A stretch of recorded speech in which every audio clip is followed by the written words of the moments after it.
Bonjour à tous, aujourd'hui on se prépare pour le concours à venir, pour le bac spécialité maths aussi, avec la partie géométrie donc et les coordonnées, donc on sera d'abord dans le plan, ensuite dans l'espace avec pas mal, vous voyez, d'équations cartésiennes, représentation paramétrique. Donc on démarre avec une question, donc ici sur un quadrilatère, la question 49. Dans le plan, soit un quadrilatère ABCD avec AB égale 4, BC égale 3, AC égale 5, vecteur AB égale vecteur DC. Alors déjà, une première chose, vecteur AB égale DC, ça équivaut à ABCD parallélogramme. Vu que les quatre propositions qu'on nous fait sont des parallélogrammes, ça nous aide pas beaucoup. Maintenant, regardez, alors les nombres 4, 3 et 5 sont assez particuliers, parce que si on met AB qui vaut 4, BC qui vaut 3, et AC qui vaut 5, on a ce qu'on appelle un triangle de Pythagore. C'est-à-dire qu'ici, vous avez cette configuration-là, avec 4 au carré plus 3 au carré qui fait 25, 5 au carré fait 25. Ici, eh bien, réciproque de Pythagore, le triangle est rectangle ici. Donc le triangle est rectangle en B. Comme c'est un parallélogramme, vous avez donc ici un rectangle. ABCD est un rectangle. Alors ça n'est pas un carré parce que 4 et 3 c'est différent, donc ça n'est pas un carré. 4 et 3 c'est pareil, n'ont pas la même longueur, ça n'est pas non plus un losange. Donc le seul plus précis possible, c'est un parallélogramme rectangle. Donc on va répondre, pour être le plus précis, un rectangle, puisqu'un rectangle a plus de propriétés qu'un parallélogramme. Question 50. Cadeau, on a un repère orthonormé. Et vous avez ici 3 points. Alors, le vecteur, donc, on vous demande le produit scalaire ABAC. Donc, le vecteur AB a pour coordonnées, vous voyez ici, on va quand même regarder, hein, moins 4, moins 2. On fait le produit scalaire avec le vecteur AC, qui a pour coordonnées, donc, ici, 2, et on descend de 5, donc 2 moins 5. On fait le produit scalaire, on est dans un repère orthonormal, donc on a le droit. Moins 4 fois 2, ça fait moins 8. Plus moins 2 fois moins 5, ça fait 10. Il reste 2. Question vraiment très simple. C'est la réponse C. Question 51, tout aussi simple. On a donc un repère orthonormé du plan. On a les coordonnées de ABC. Dès le milieu de BC, il nous faut le produit scalaire AB, AD. Donc, qu'est-ce qu'on va faire?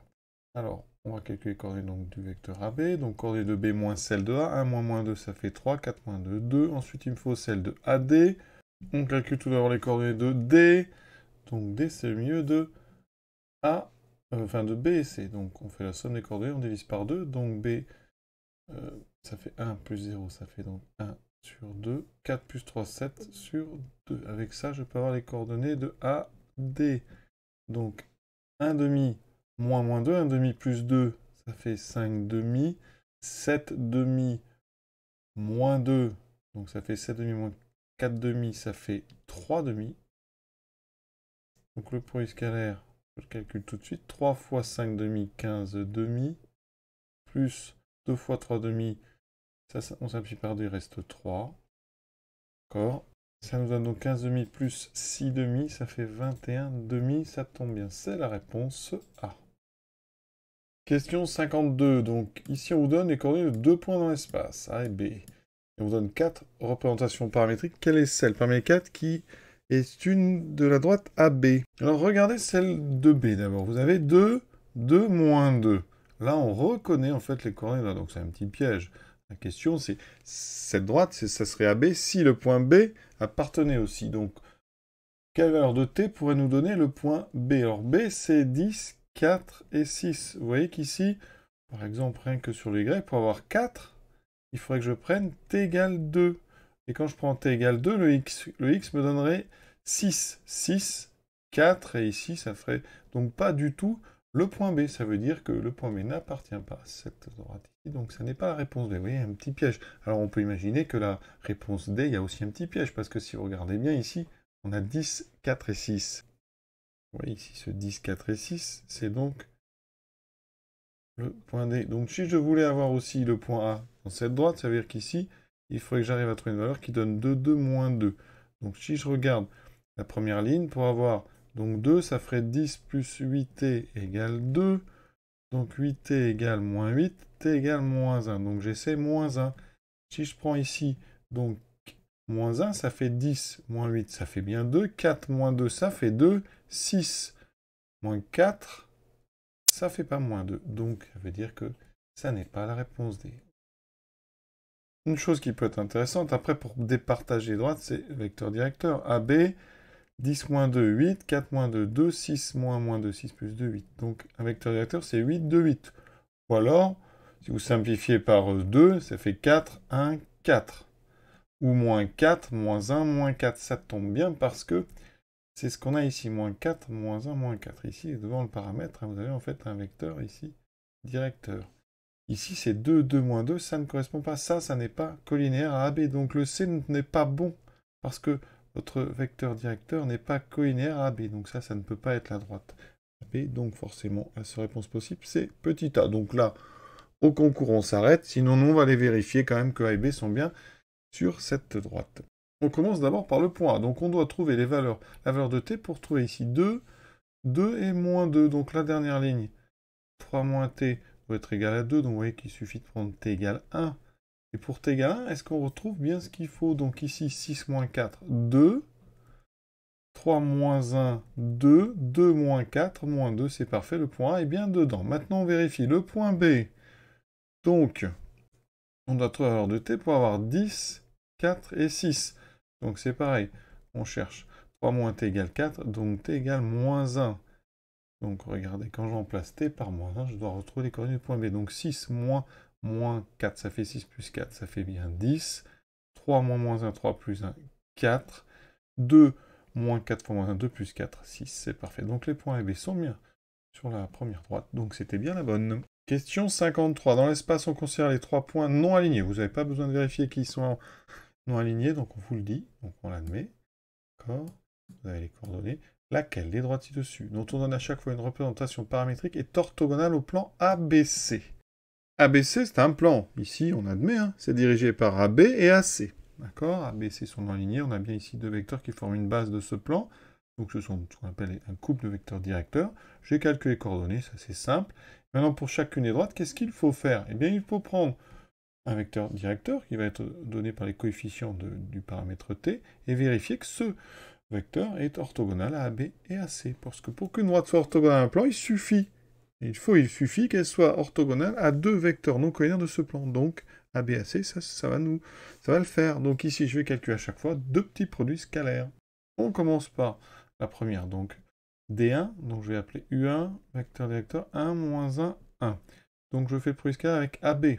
D'accord? Ça fait donc 1 fois 1, moins 1 fois moins 1. Donc plus 1, ça fait 3. Ça n'est pas égal à 0. Donc déjà, le A n'est pas bon parce que le vecteur directeur de la droite D1 n'est pas orthogonal à AB. Donc cette droite ne peut pas être orthogonale au plan ABC. Pour la D2, donc U2, ça donne, vous voyez, 1, 1 et 0. Donc U2 scalaire AB, ça fait bien 0. 1 fois 1 plus moins 1, ça fait bien 0. Ensuite, pour AC, eh bien c'est 1 fois 2, 2, moins 2, 0, c'est parfait. Donc en fait, vous avez U2 scalaire AB qui vaut 0, U2 scalaire AC qui vaut 0. Donc ça veut dire que le vecteur U2 est normal au plan ABC. Donc la droite D2 est orthogonale au plan ABC puisque ce vecteur est un vecteur directeur de la droite. Donc c'était la réponse B. Pour ceux qui ont fait... Donc pour C, on a U3, donc 1, 2, 1, qui n'est pas orthogonal à AC. Vous pouvez vérifier. Pour D4, U4, c'est 1 moins 1, 0, qui n'est pas orthogonal à AB. Question 54. Dans l'espace, on considère la droite D, donc on vous donne une représentation. On vous donne ensuite 4 représentations paramétriques de droite. Les droites D1, D2, D3, D4. Laquelle de ces droites est non coplanaire avec D? Première propriété, deux droites parallèles sont coplanaires. Donc ici, on va regarder vecteur directeur donc, de la droite qui nous est donné. Donc vecteur directeur, je vais appeler U. Donc les coefficients de paramètre 1, moins 1, 2. Maintenant, pour chacune, je vais regarder. Est-ce qu'on a parallélisme? Ici, donc, le vecteur directeur qu'on me donne, c'est donc moins 2, 2, moins 4. Et bien, vous voyez que si je le multiplie, si je le divise par moins 2, j'obtiens 1, moins 1 et 2. Et donc, c'est le même. Ça veut dire que D1 est parallèle à D. Donc, D1 et D sont coplanaires. Donc, ça ne va pas. Problème, pour les trois autres, vous pouvez vérifier, les vecteurs directeurs qu'on obtient ne sont pas du tout collinaires avec U1. Donc, maintenant, ça va être un petit peu plus long. Deuxième cas de coplanarité. Si D et D' sont séquentes, alors elles sont coplanaires. Donc maintenant, il va falloir, pour chacune des trois à droite 4, essayer de trouver l'intersection avec D. Est-ce qu'il y a une intersection ou pas? Donc d'abord, on s'intéresse à D inter D2. Donc on doit résoudre un système. Alors attention, il va falloir changer de paramètre. Vous ne pouvez pas laisser le même ici pour D et les autres. Donc je résous. Ici, à la place de T, je vais mettre un S. Donc à chaque fois, j'écris donc les trois second membre de l'équation de D, et à droite, ceux de D2 avec, à la place de T, je mets un S. Voilà. On doit trouver une valeur commune de T de S pour les trois équations. Donc on résout. Alors, la dernière nous donne assez facilement T. Donc ça fait 2T égale moins 2, donc T égale moins 1. Comme T égale moins 1, la première nous donne S égale 0.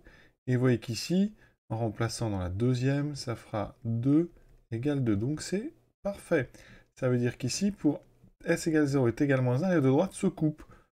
Elles ont d'ailleurs un seul point d'intersection. Ce point, je vais vous donner ses coordonnées. Pour la première, ça fera donc X égale, alors T vaut moins 1, Y vaut 1 moins 1, 2, et Z vaut moins 1, moins 2, donc moins 3. Je vérifie avec D2 en remplaçant T, dont S plutôt par 0, et je trouve en fait moins 1, 2, moins 3. Donc effectivement, D inter D2, eh bien, elles sont coplanaires. D'accord? Donc, ce n'est pas ce qui nous intéresse non plus. Elles sont coplanaires, elles ont un seul point d'intersection de coordonnées moins 1, 2, moins 3. Donc, on peut éliminer la deuxième. Il reste donc D3 et D4. Et on va commencer par D4 parce que la dernière ligne, Z égale moins 1, va être assez intéressante. Parce que le système qu'on obtient, c'est T, 1 moins T, moins 1 plus 2T, égale donc 2 plus S. Je change encore une fois T en S. 1 plus S, moins 1. Vous voyez qu'ici, directement, on trouve T égale 0. Comme T égale 0, on trouve S égale 0. Et donc, ça veut dire qu'ici, on aurait 0 égale 2. Donc, ça veut dire qu'il n'y a pas, eh bien, de couple ST qui vérifie en même temps les deux systèmes. Donc, ça veut dire que D4 inter D, c'est l'ensemble vide. Donc, les deux droites, on a vu, ne sont pas parallèles. Elles ne sont pas séquentes. Elles sont donc non coplanaires. Donc, c'est la réponse D. Pour ceux qui auraient fait D inter D3, c'est un petit peu plus long, parce qu'il y a des TDS dans chaque ligne. Donc ici, on va faire par substitution. T égale 2 plus S. Donc je remplace, par exemple, dans la ligne 2, T par 2 plus S. Ça fait 1 moins 2, donc moins 1 moins S égale moins 1 plus 2S. Et je trouve S égale, vous voyez, 0, parce que les moins 1 disparaissent. Donc comme S égale 0, je trouve ici, donc moins 1 plus 2T égale à 3. Et ici, S égale à 0. On trouve donc T égale 2. Donc 2T égale 4, T égale 2. Et S égale à 0. Donc on a bien trouvé un couple. Le point d'intersection, je vais vous le donner. C'est donc le point de coordonnée 2. 1 moins T, donc moins 1. Moins 1 plus 4. 3. Vous pouvez vérifier en remplaçant ici dans l'équation de D3, T par 2. Par 0, pardon, puisque c'est S, on en trouve bien 2 moins 1, 3. Donc ça, c'est le point d'intersection de D et de D3. Donc on a bien raison, c'est D4 la réponse. Question 55. On considère à droite deux représentations paramétriques suivantes. Et un plan, on vous donne une équation cartésienne. Qu'est-ce qu'on peut affirmer entre D et P? Première chose, D, vecteur directeur de D, donné par les coefficients du paramètre, donc 1, moins 1 et 1.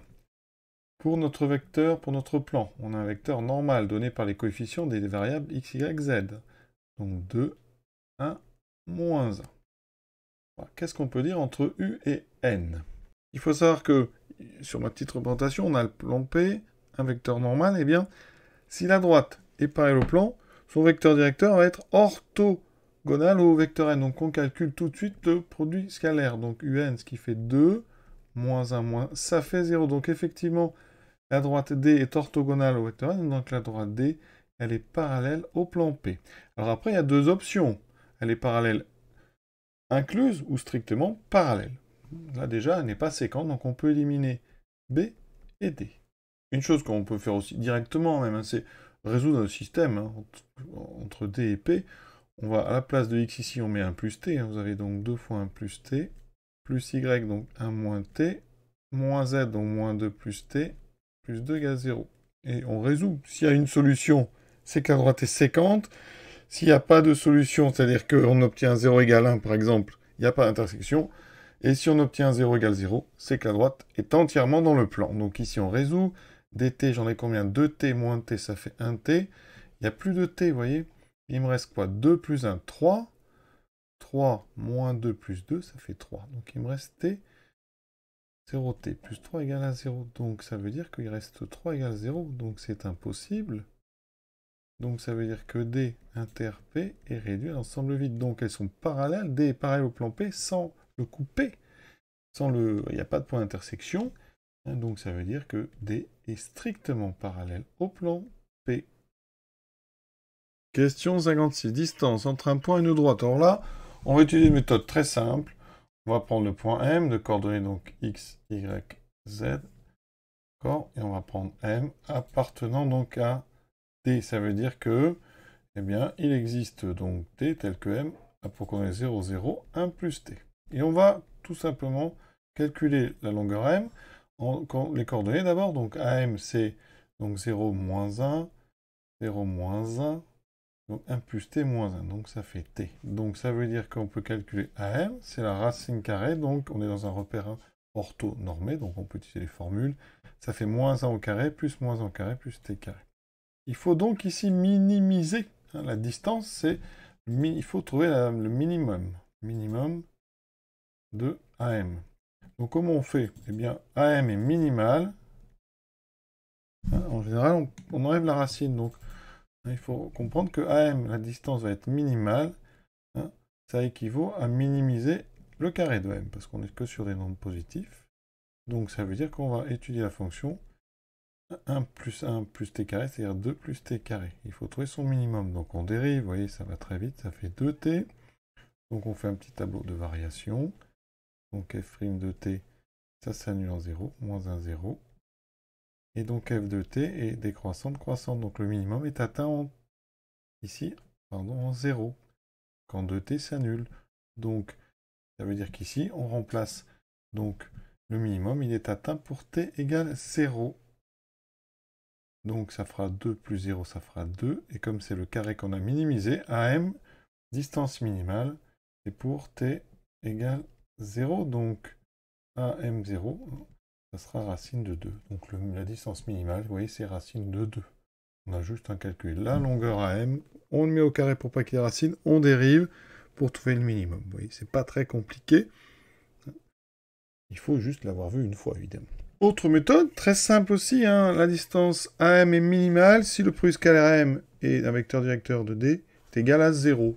Donc ici, on exprime AM, donc X, donc AM, donc toujours ce point de coordonnée 0, 0, 1 plus T, donc moins 1, donc T, c'est ce qu'on avait fait. Scalaire N, alors U, mon vecteur directeur de D, il est donné par la représentation 0, 0, 1. Je fais le produit scalaire, donc ça fait moins 1 fois 0, donc 0, 0, t. Et donc il faut, vous voyez, que t soit égal à 0. Et dans ce cas-là, comme t vaut 0, AM vaut donc moins 1, 0.